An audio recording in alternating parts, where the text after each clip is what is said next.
Hello નમસ્કાર દર્શક મિત્રો, આજની આપણી વાર્તા છે સિંહાસન 32 પૂર્તિની વાર્તા. જે વિક્રમાદિત્ય વખતનું જે સિંહાસન હતું, સિંહાસન એ જે ઇન્દ્ર રાજાએ આપ્યું હતું તે હવે રાજા ભોજ પાસે આવી ગયું. જે આપણે પહેલા એપિસોડમાં આપણે જોયું. હવે રાજા ભોજ જે સિંહાસન પર બેસવા જાય છે અને જે એમાંની જે 32 પુત્રીઓમાંની એક પુત્રી હવે આવી અને રાજાને રોકે છે. તો હવે આપણે વાર્તા આગળ ચાલુ કરીએ. અચાનક એક પુત્રી આવીને બોલી, સબુ રાજા ભોજ, શું તું આ સિંહાસન પર બેસવા યોગ્ય છે? રાજા ભોજ અને આખો દરબાર આશ્ચર્યચકિત થઈ ગયો. ત્યારે પુત્રી કહેવા લાગી, હે રાજા ભોજ, મારું નામ રત્નમંજરી છે. તારામાં રાજા વિક્રમ જેવા ગુણ હોય તો જ તું આ સિંહાસન પર બેસી શકીશ. રાજા ભોજે પૂછ્યું, તમે કોણ છો અને તમે સિંહાસન પર બેસતા કેમ રોકો છો? પુત્રી બોલી, તો સાંભળો, અમે અમરાવતીની શ્રાપિત પુત્રીઓ છીએ. માતા પાર્વતીનો અમારે ઉપર શ્રાપ છે. દેવલોકમાં દેવાના દેવ ઇન્દ્રને નૃત્ય ગાનથી પ્રસન્ન કરનાર ઘણી અક્ષરોમાંની અમે 32 અપ્સરાઓ નૃત્ય જ્ઞાન પારંગત હતી. દેવોના દેવાંગનો, કિન્નરો, ગંધર્વો અમારી મુક્ત કંઠે પ્રશંસા કરતા હતા. એક દિવસ અમે 32 અપ્સરાઓ કૈલાસ પર્વત પર ફરવા નીકળી હતી. ત્યાંનું પ્રાકૃતિક સૌંદર્ય જોતા જોતા ગંગા નદીના કિનારે પહોંચી ગયા. એટલામાં અમારી નજર સામે કિનારે મોટી શિલા પર સમાધિમાં બેઠેલા શંકર ભગવાન પર પડી. અમે 32 અપ્સરાઓ તેમના પર મોહી પડી. એટલામાં પાર્વતી માતા આવ્યા. તેમણે અમારી વાતો સાંભળી. પાર્વતી માતાએ અમને શ્રાપ આપ્યો કે, હે અપ્સરાઓ, તમે મારા પતિ પર ક્રૂરદ્રષ્ટિ કરી છે. તેથી તમને શ્રાપ આપો છો કે તમે કૈલાસ પર્વતમાં આવેલા સિંહાસન પરની પુત્રીઓ બની જાઓ અને સિંહાસનની શોભામાં વધારો કરો. આમ કહી પાર્વતી માતા ચાલ્યા ગયા. આ સિંહાસન બ્રહ્માજીએ વિશ્વકર્મા પાસે બનાવડાવી શંકર ભગવાનને તેમના લગ્ન પ્રસંગે ભેટ આપેલું. ઇન્દ્રલોકની સભા અમારા વગર સૂની થઈ ગઈ. દેવોના દેવ ઇન્દ્રએ સમાધિ લગાવી અને જાણ્યું કે દેવલોકની અપ્સરાઓ માતા પાર્વતીના શ્રાપથી કૈલાસ પર્વત પર આવેલા સિંહાસનની 32 પુત્રીઓ બની ગઈ છે. તેથી તેઓએ અમોને શ્રાપમાંથી મુક્ત કરાવવા શંકર ભગવાન પાસે ગયા. તેમની પૂજા કરી પ્રસન્ન કર્યા. ઇન્દ્ર રાજાએ કહ્યું, હે ભગવાન, અમારા દેવલોકની અપ્સરાઓ પાર્વતી માતાના શ્રાપથી સિંહાસનની પુત્રીઓ બની ગઈ છે. તો તેમને શ્રાપથી મુક્ત કરાવવાનો ઉપાય બતાવો. બાજુમાં ઉભેલા પાર્વતી માતા બોલ્યા, એક ઉપાય છે અને તે છે આ સિંહાસન પર જ્યારે માલવતી રાજા ભોજ બેસવા જશે ત્યારે આ અપ્સરાઓ શ્રાપથી મુક્ત બનશે અને ફરીથી સ્વર્ગની અપ્સરાઓ બનશે. આ સાંભળી શંકર ભગવાન અને દેવોના દેવ ઇન્દ્ર બંને આનંદિત થઈ ગયા. શંકર ભગવાને સિંહાસન ઇન્દ્ર રાજાને ભેટ આપી દીધું.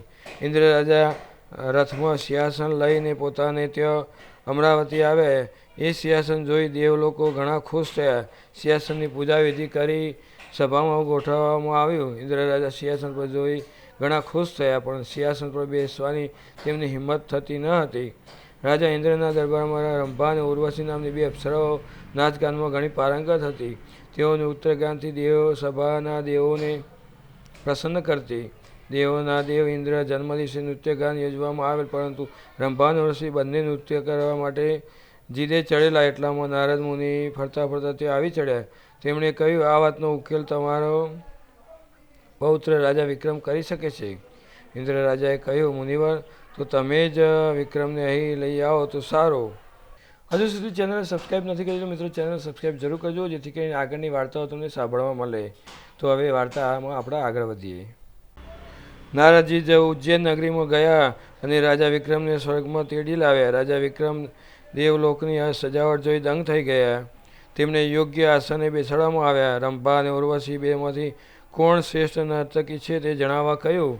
ઇન્દ્ર રાજાએ નૃત્ય ચાલુ કરવાનો આદેશ આપ્યો. વાજિંત્રો પર સૂર રેલાવા લાગ્યા. રંભા અને ઉર્વશી બંનેએ નૃત્યગાન શરૂ કર્યું. બંનેએ પોતાની સમગ્ર શક્તિ નૃત્યમાં રેડી દીધી. રાજા ઇન્દ્ર અને વીર વિક્રમ બંને ધ્યાનપૂર્વક નૃત્ય જોવા લાગ્યા.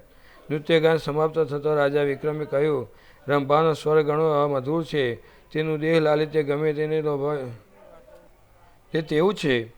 જ્યારે ઉર્વશી નૃત્યમાં ઘણી નિપુણ છે. તે વાજિંત્રોના સૂર સાથે ઉત્તમ રીતે તાલ મિલાવી શકે છે. તેમજ તે ઘણી સ્વરૂપવાન પણ છે. આમ રંભા સ્વર નિપુણ છે, જ્યારે ઉર્વશી નૃત્ય કલામાં નિપુણ છે. એટલે કે તેઓ બંને એકબીજાના પૂરક છે. મારે મન તો કોઈ ચડિયાતી કે ઉત્તરથી નથી.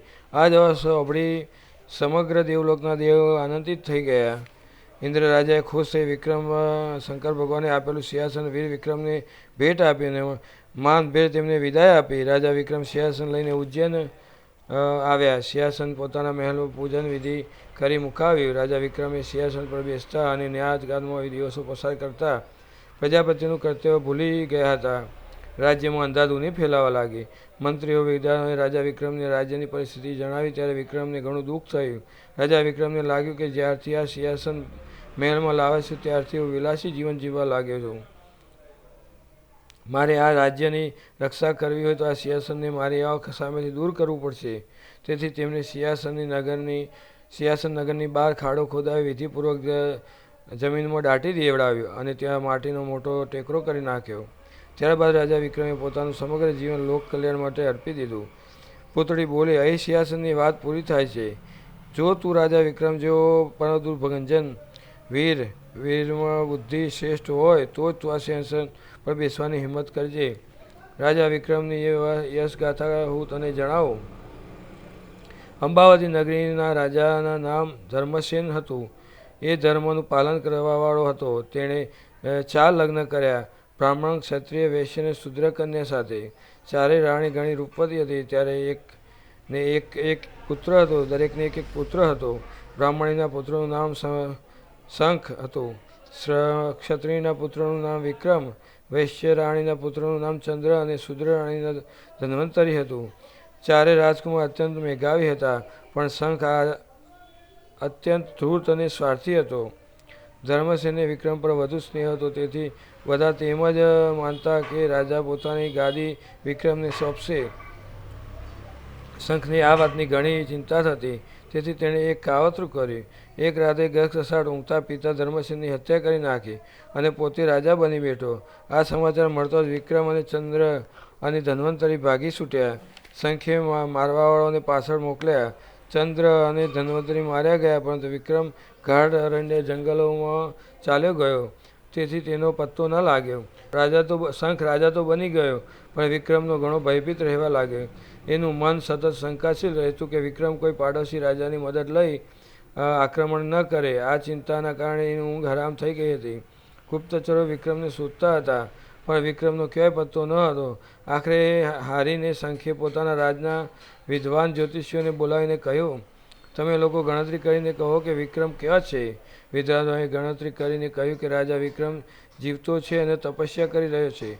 એના ભાગ્યમાં રાજયોગ છે. એ રાજ પ્રાપ્ત કરી અત્યંત યશસ્વી સમ્રાટ બનશે. ઇતિહાસમાં એનું નામ રહેશે. આ સાંભળી ચિંતાતુર થયેલા રાજાનું શંખે ગુપ્તચરોને આદેશ આપ્યો કે વિક્રમને પાતાળમાંથી શોધી કાઢો અને મારી નાખો. ગુપ્તચરો નીકળી પડ્યા. તેમણે ગાઢ અરણ્યમાં એક તપસ્વીને કઠોર તપસ્યા કરતો જોયો. સરોવરના કોઠે એની પર્ણકુટી હતી. ગુપ્તચરે પાછા આવીને શંખને જાણ કરી કે શંખ સશસ્ત્ર સૈનિકો સાથે ત્યાં ગયો. એ તપસ્વી વિક્રમ જ હતો. શંખે એને મારી નાખવા માટે એક તાંત્રિકને સાધ્યો. તાંત્રિકે વિક્રમ પાસે જઈને કહ્યું કે હું મહાકાળીનો ભક્ત છું, માટે મહાકાળી મંદિરમાં પધારો. યોજના આવી કે જ્યારે વિક્રમ મહાકાળીને સામે પ્રણામ કરવા માટે મસ્તક ઝુકાવે એ જ વખતે ત્યાં છુપાયેલો રાજા શંખ તલવારના ઘા ઝીકી વિક્રમનું મસ્તક ઉડાવી દે. ખેલ ખતમ થઈ જાય.